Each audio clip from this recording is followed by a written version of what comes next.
আসসালামু আলাইকুম। সকাল ৯টা বেজে ৩০ মিনিট। আজ রোববার। বাংলাদেশ বেতার, কক্সবাজার। স্থানীয় খবরে স্বাগত জানাচ্ছি আমি আবু হায়দার ওসমানী। ত্রয়োদশ জাতীয় সংসদ নির্বাচন গণভোট একই দিনে সম্পন্ন করার সিদ্ধান্ত আনুষ্ঠানিকভাবে জানিয়েছে নির্বাচন কমিশন। এ উপলক্ষে কমিশনের পক্ষ থেকে গতকাল একটি বিস্তারিত বিজ্ঞপ্তি প্রকাশ করা হয়েছে, যেখানে গণভোটে উত্থাপিত প্রশ্ন, সংশ্লিষ্ট সনদ ও সংস্কারের বিষয়গুলো স্পষ্টভাবে উল্লেখ করা হয়েছে। ইসি সচিবালয়ের পরিচালক, গণসংযোগ ও তথ্য প্রদানকারী কর্মকর্তা মোহাম্মদ রুহুল আমিন মল্লিক স্বাক্ষরিত ওই বিজ্ঞপ্তিতে বলা হয়েছে, ভোটারদের সামনে উপস্থাপন করা হবে জাতীয় জুলাই সনদ সংবিধান সংস্কার বাস্তবায়ন আদেশ 2025 সংক্রান্ত একটি নির্দিষ্ট প্রশ্ন। ভোটাররা হ্যাঁ অথবা না এই দুইটি বিকল্পের মধ্যে একটিকে বেছে নেবেন। রাতে থাকার নিশ্চয়তা নিয়ে আগামীকাল থেকে সেন্ট মার্টিনে জাহাজ চলাচল শুরু হচ্ছে। তবে দৈনিক 2000-এর বেশি পর্যটক এই প্রবাল দ্বীপটিতে যেতে পারবেন না। 31শে জানুয়ারি পর্যন্ত টানা 2 মাস পর্যটকরা সেন্ট মার্টিনে রাত যাপনের সুযোগ পাচ্ছেন।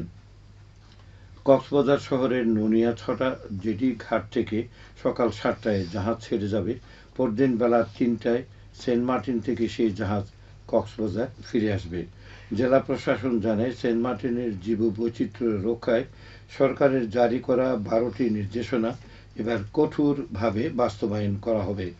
আগে টেকনাফ থেকে পর্যটকবাহী জাহাজ চলাচল করলেও নিরাপত্তার কারণে এখন কক্সবাজার নুনিয়াছড়া থেকে জাহাজ সেন্ট মার্টিনে যাতায়াত করবে।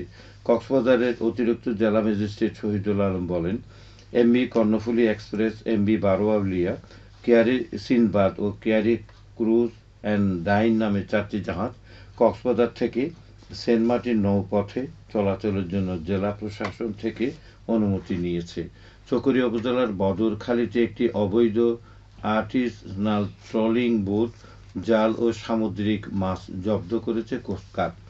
গতকাল কোস্টগার্ড মিডিয়া কর্মকর্তা লেফটেন্যান্ট কমান্ডার সিয়ামুল হক এর তথ্য জানান। তিনি বলেন, গোপন সংবাদের ভিত্তিতে শুক্রবার মধ্যরাতে মাতারবাড়ি কোস্টগার্ড স্টেশনের সদস্যরা উপজেলার বদরখালী 1 নম্বর ফিশারি ঘাট এলাকায় একটি বিশেষ অভিযান পরিচালনা করে একটি অবৈধ আর্টিসানাল ট্রলিং বোট জব্দ করে। পরে জব্দকৃত বোটটি তল্লাশি করে 10টি ট্রলিং জাল সহ 500 কেজি বিভিন্ন প্রজাতির সামুদ্রিক মাছ জব্দ করা হয়। জব্দকৃত সামুদ্রিক মাছ নিলামে বিক্রি করা হয় এবং অবৈধ ট্রলিং জাল বিনষ্ট করা হয়। রামু ও টেকনাফে পৃথক অভিযানে 1,70,000 পিস ইয়াবা ট্যাবলেট উদ্ধার করা হয়েছে। এ সময় 2জন চোরাকারবারিকে আটক করা হয়। গতকাল কক্সবাজার গোয়েন্দা বিভাগের অতিরিক্ত পুলিশ সুপার অলোক বিশ্বাস গণমাধ্যমকে জানান, গোয়েন্দার তথ্যের ভিত্তিতে শুক্রবার রাতে রামু রাবার বাগানের কাছে অস্থায়ী চেকপোস্ট বসিয়ে একটি যাত্রীবাহী বাস তল্লাশি করে 90,000 পিস ইয়াবা উদ্ধার করা হয়েছে। এ সময় বাসটির হেলপার আবু বকর সিদ্দিককে আটক করা হয়। অপরদিকে কক্সবাজার টেকনাফ সড়কের মরিচা যৌথ চেকপোস্টে অভিযান চালিয়ে 80,000 পিস বার্মিজ ইয়াবা উদ্ধার করা হয়। এই সময় এক মাদক কারবারিকে আটক করা হয়। গতকাল রাতে কক্সবাজারগামী সিএনজি অটোরিকশা তল্লাশি করে এসব ইয়াবা জব্দ করা হয়। রামু ব্যাটালিয়নের অধিনায়ক লেফটেন্যান্ট কর্নেল কাজী মাহতাবুদ্দিন আহমদ বিষয়টি নিশ্চিত করেছেন। তারুণ্যের উৎসব 2025 উদযাপন উপলক্ষে যুব ও ক্রীড়া মন্ত্রণালয়ের ক্রীড়া পরিদপ্তরের পৃষ্ঠপোষকতায় কক্সবাজারে মাসব্যাপী ফুটবল প্রশিক্ষণ অনূর্ধ্ব-15 উদ্বোধন করা হয়েছে। শনিবার বিকেলে বীরশ্রেষ্ঠ রুহুল আমিন স্টেডিয়ামে যৌথভাবে এই প্রশিক্ষণের আয়োজন করে জেলা প্রশাসন ও জেলা ক্রীড়া অফিস।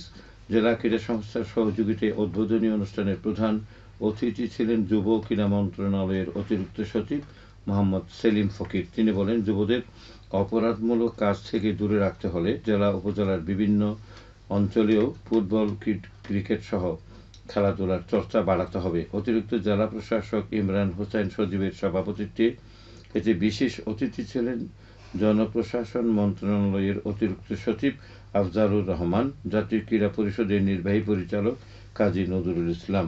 প্রশিক্ষণে জেলার বিভিন্ন শিক্ষা প্রতিষ্ঠান ও ক্লাবের 40 জন খেলোয়াড় অংশগ্রহণ করে। এদিকে মাদককে না বলুন প্রতিপাদ্যে টেকনাফে মাদক বিরোধী ফুটবল টুর্নামেন্টের বাছাই পর্বের খেলার উদ্বোধন করা হয়েছে। গতকাল বিকেলে টেকনাফ পৌরসভার মডেল পাইলট উচ্চ বিদ্যালয় মাঠে এর আয়োজন করে মাদক দ্রব্য নিয়ন্ত্রণ অধিদপ্তর টেকনাফ জোন। সংস্থাটির সহকারী পরিচালক নাহিদ হাসান স্বরূপ খেলার উদ্বোধন করেন। এখন জানিয়ে দিচ্ছি বাঁকখালী নদীর মোহনা ও সংলগ্ন এলাকার সামুদ্রিক জোয়ার ভাটার সময়সূচি। আজ ভাটা শুরু হয়েছে ভোর 5টা 48 মিনিটে, চলবে দুপুর 12টা 28 মিনিট পর্যন্ত।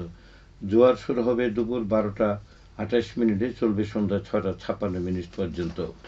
খবর শেষ হলো। আমাদের পরবর্তী খবর প্রচারিত হবে আজ দুপুর 2টা বেজে 30 মিনিটে।